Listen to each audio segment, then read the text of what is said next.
Before countries openly confront each other, they often compete for trade. Before armies move, trade routes and markets are already under quiet pressure. Think about what a rivalry really is.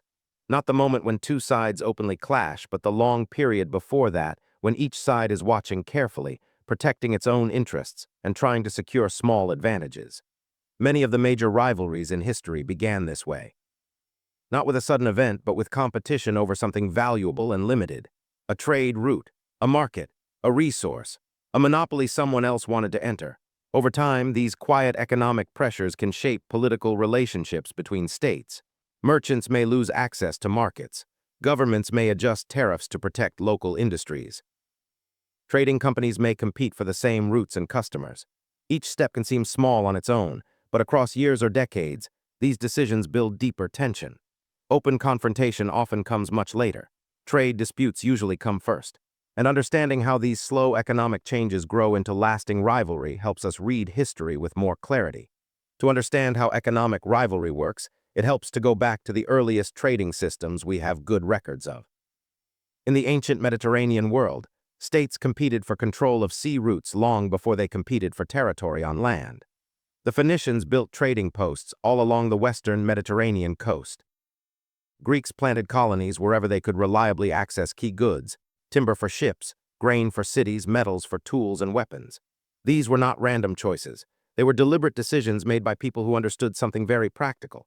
Controlling access to valuable goods meant controlling wealth. And controlling wealth meant having the resources to run a state, maintain order, and stay competitive with neighbors. States that could tax trade coming through their ports had a steady income. That income paid for roads, ships, officials, and grain reserves. States that lost access to major trade routes lost that income too, and with it, much of their practical capacity to govern effectively. The economic logic was straightforward. Trade access was not just a commercial convenience. It was a foundation of political survival. By the medieval period, this logic had become more organized and institutional. Italian city-states like Venice and Genoa were building something that looked like a modern commercial system. They had merchant guilds with clear rules. They had trading agreements with distant ports. They had legal systems for resolving disputes across long distances. They stationed diplomatic representatives in foreign cities to protect the interests of their merchants. What they were really building was a structured relationship between trade access and state revenue. Every trading post they held, every port where their merchants had legal protections, was a link in a chain that fed income back to the city. And when a rival city challenged that chain, the response was never purely commercial.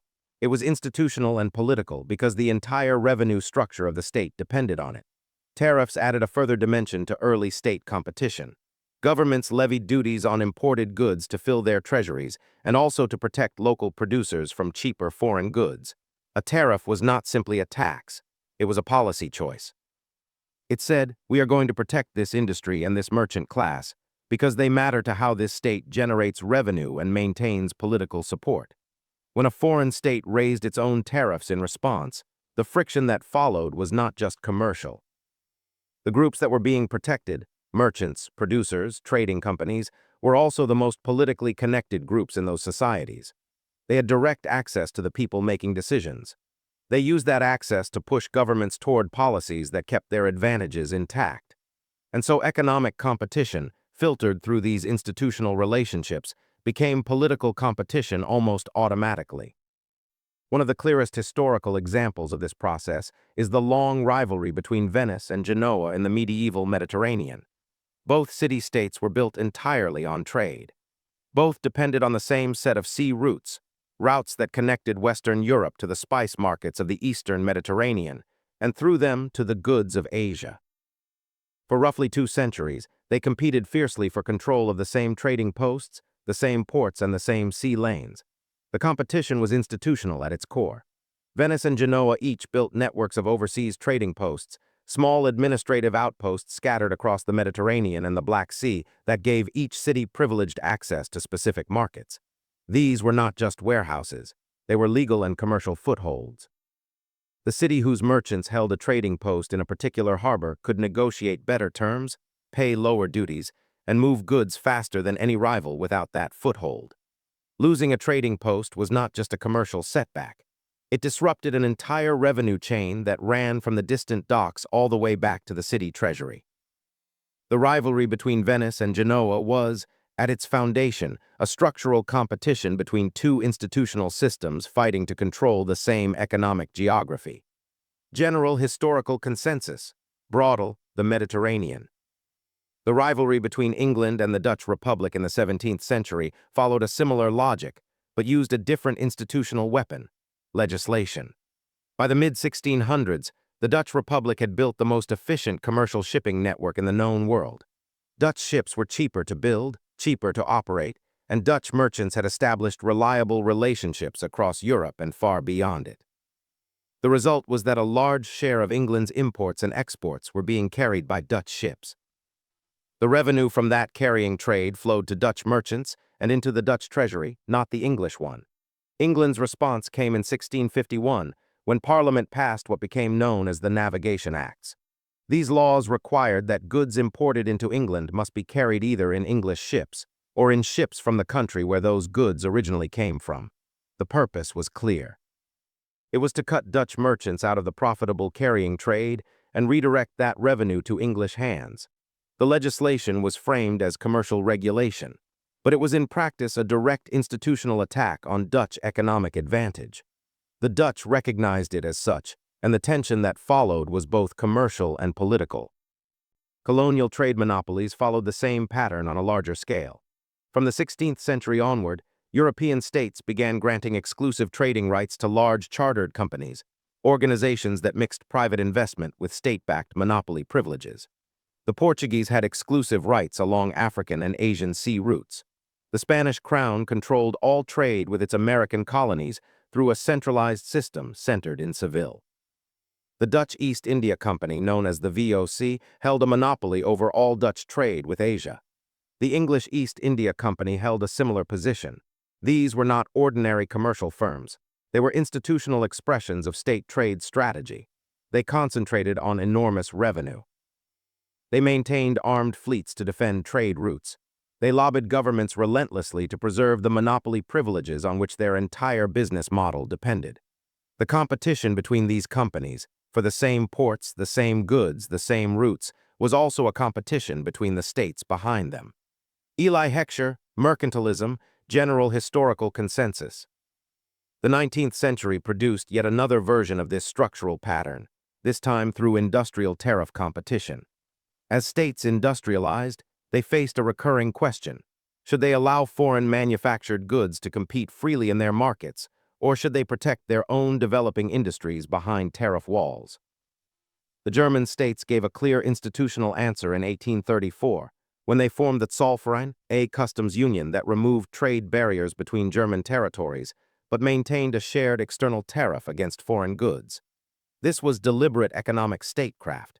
It created a large integrated market for German producers while making it considerably harder for British manufactured goods in particular to compete. The logic was simple. Protecting a young industry gave it time to grow before it faced full foreign competition. The political implication was also simple. Control over tariff policy meant control over which industries developed, which commercial groups grew powerful, and which sectors of the economy became important to the state.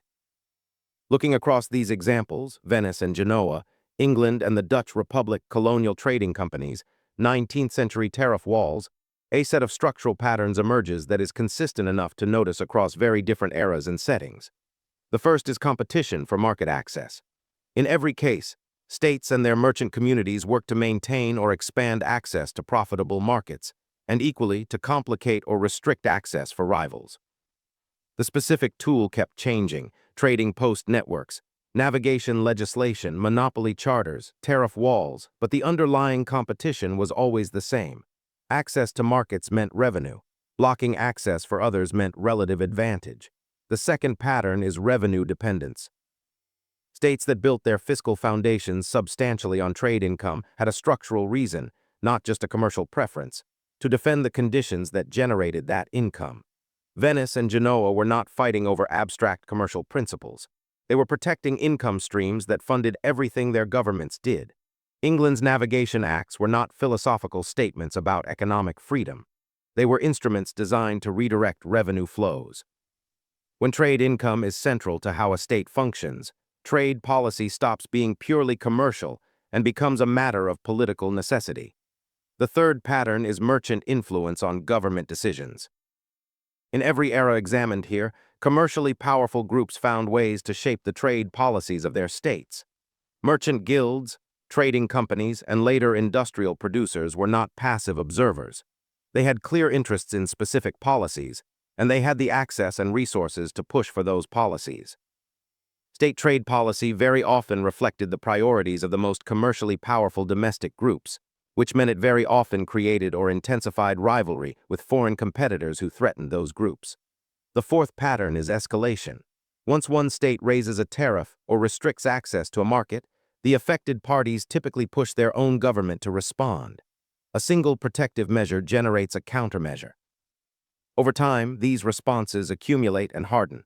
What began as one specific regulation becomes an entrenched policy framework that is very difficult to reverse, because too many domestic interests have now organized themselves around it. The economic rivalry becomes institutionally embedded. It is no longer just a commercial disagreement. It has become part of how each state organizes its economy and exercises its politics. This pattern of economic competition gradually hardening into institutional rivalry did not fade as economies became more complex and industrialized. It found new forms in new settings. In the late 19th century, European states competed extensively for access to markets in Asia and Africa. Not always through direct territorial acquisition, but through trade agreements, exclusive concession rights, and commercial privileges that determined who could sell what and under what conditions. The competition for those commercial advantages preceded and significantly shaped the diplomatic maneuvering of that period. The economic logic drove much of the institutional behavior, even when the language used was political.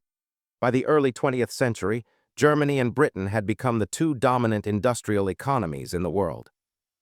Their manufacturers competed directly across a wide range of goods, chemicals, machinery, textiles, electrical equipment, in European and global markets.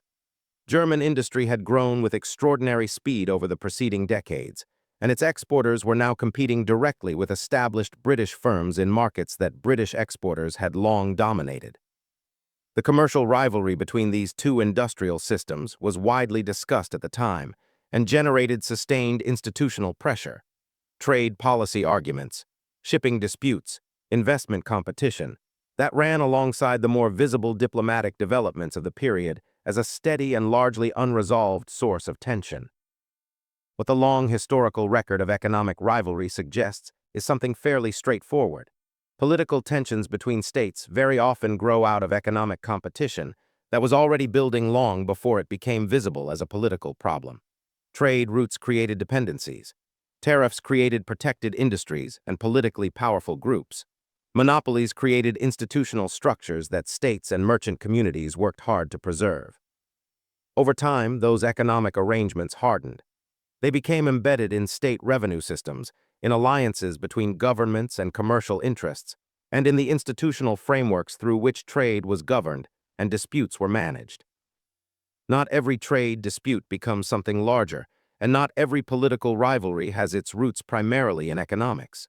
The relationship is not mechanical, but the structural pattern, economic competition building quietly, becoming institutionally rigid, and eventually shaping political relationships in ways that are difficult to reverse, appears with enough consistency across the historical record to be taken seriously as a recurring feature of how states and their interests interact over time. Economic competition does not wait for political permission to begin. It starts wherever there is something valuable, a market where access can be gained or blocked, and states and merchants working out who gets what. The political consequences tend to follow, slowly and often without anyone fully intending them to. Institutions, once built around economic advantage, tend to defend that advantage long after the original competition has faded from memory.